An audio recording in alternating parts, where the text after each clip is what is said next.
My name is Emily, and I want to share my story.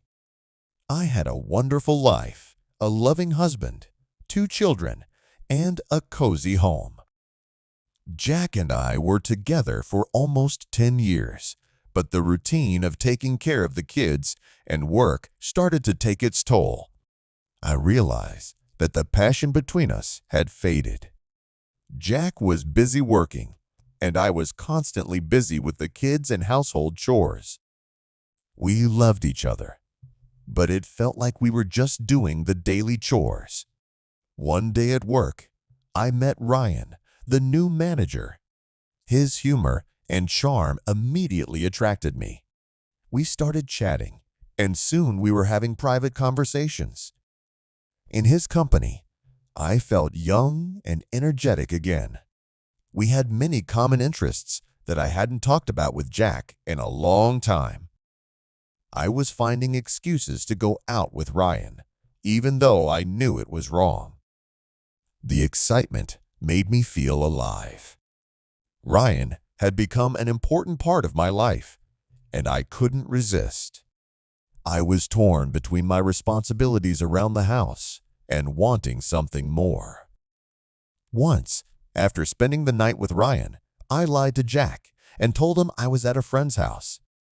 The guilt was overwhelming, but the excitement was intoxicating. I felt like I was living a double life, balancing 2 worlds that couldn't coexist.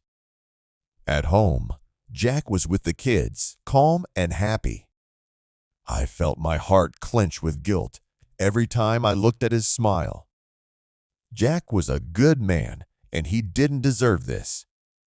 The weight of my betrayal was crushing, and I knew I had to come clean. One evening, as we sat on the couch, I decided to tell Jack the truth. He had always been a sensitive and wise man, and I hoped he could understand me. I struggled to get the words out at first, but as soon as I started talking, the tears came. I confessed everything. Jack listened silently, pain in his eyes. The silence between us was suffocating. Finally, he got up and went into the other room, leaving me alone, feeling bitter and ashamed. For a few days, we lived together, but Jack was never able to forgive me. He hardly spoke to me, and when he did, his words were cold and detached. I realized that he needed time, and I had no choice but to wait. The days that followed were unbearable. I could feel the tension in the house, and it was like walking on eggshells. Jack avoided eye contact, and the warmth that had once been between us was gone. I realized that I had broken his trust, and I didn't know if we could ever get back on track. A week later, as I was making dinner, Jack approached me. He looked at me with a mixture of sadness and determination and said, "It's really hard for me to say this after what happened, but I forgive you." His words were a lifeline for me, and I felt a wave of relief wash over me. I knew that repairing our relationship would take time and effort from both of us. Jack's forgiveness wasn't a free pass. It was an invitation to try again. We began to have long conversations, sometimes painful but necessary. We talked about what went wrong and what we both needed going forward. There were moments of anger, sadness, but also moments of connection. Slowly, I began to see glimpses of the love we once had. It wasn't easy. There were days when Jack would pull away, and I could feel the fear creeping back into my soul.